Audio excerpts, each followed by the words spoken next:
s'appelle Séverine Roy. Bonjour Turbo. Et la semaine, elle tient avec son compagnon un garage de mécanique générale. Mais le week-end, Séverine a une toute autre activité.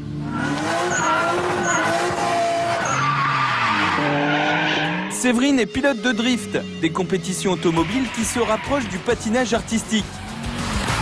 Née au Japon, cette discipline demande un très haut niveau de pilotage et Séverine est la seule Française à la pratiquer. Comment Séverine est-elle devenue l'une des rares femmes dans le monde à faire du drift?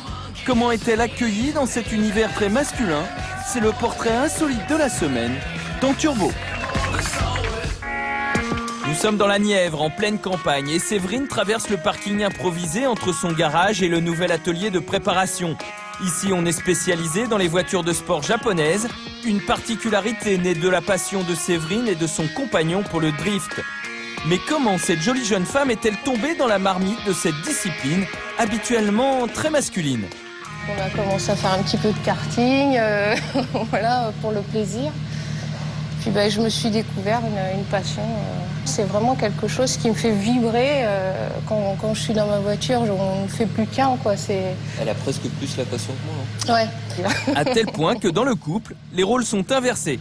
Les hommes sont censés être pénibles à la longue à parler de leur voiture, et il s'avère que c'est moi maintenant qui n'arrête pas. Et puis des fois, j'ai tendance à le saouler un peu avec ça. Bon, je vais vous emmener à la maison. Et même dans la maison, le drift est omniprésent, de la déco aux soirées TV. Oucha, Matsuri. Séverine et William se repassent en boucle des DVD venus du Japon. Pour autant, Séverine se refuse à être un garçon manqué. Parce que la femme reste une femme quand même. Elle pilote, mais elle se féminise.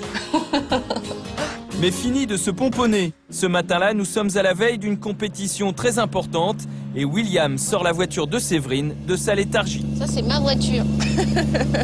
C'est une Nissan Skyline R32, donc qui a été importée du Japon. Donc c'est une authentique avec conduite à droite. Donc on a vraiment poussé le jusqu'au bout, la conduite à droite. Avant chaque compétition, il faut régler la voiture de Séverine en la passant sur un banc de puissance. On n'a pas l'habitude de ça, de voir une femme ouvrir le capot. C'est un plaisir à chaque fois. Elle ouvre le capot, mais c'est William qui se charge des réglages. Il lui a préparé une véritable bête de course. Pour l'instant, il est à 440 chevaux. Voilà, donc je pense qu'on peut encore faire mieux, mais j'avoue que c'est déjà très très bien. C'est l'heure de partir. Séverine et William, leurs deux voitures et un mécano prennent la direction du circuit du Bourbonnais, à 1h30 de là, dans l'Allier.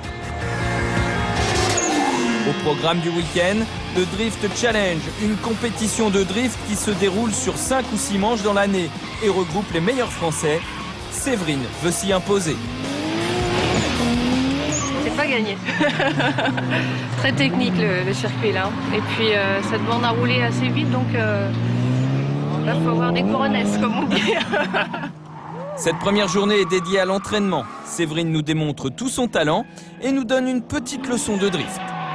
Alors explique-nous, quelle est la technique du drift un peu? Alors il y a plusieurs techniques. On peut faire partir une voiture en blocage de boîte, c'est-à-dire qu'on descend une vitesse. Donc ça bloque le train arrière et ça la fait partir. On peut aussi la placer au frein à main. Donc on met un gros coup de frein à main à l'entrée du virage et elle part. Tu peux mettre juste un petit coup de puissance. Et elle part, quoi. Matin du deuxième jour, c'est la catastrophe. La pluie s'est invitée à la fête. Séverine n'a jamais drifté sous la pluie. Elle fait grise mine. J'admets que j'ai un petit peu de mal à gérer le track. Et alors avec la pluie qui s'ajoute à ça, je pense que je vais vivre des grands moments là. Le Drift Challenge commence par des qualifications en solo. Les juges notent la précision et le style de chaque compétiteur. Séverine a 3 essais pour faire le plus gros score. 84 encore. Après cette première épreuve éprouvante, c'est l'heure des résultats. Et c'est William, le copain de Séverine, qui a mis tout le monde d'accord. Celui qui s'en sort le mieux, c'est William Laurette, avec une... 99,66 sur 100. Pour Séverine, ça a été plus dur, mais malgré la pluie, elle ne s'en est pas trop mal sortie. En 13e position, nous retrouvons Séverine.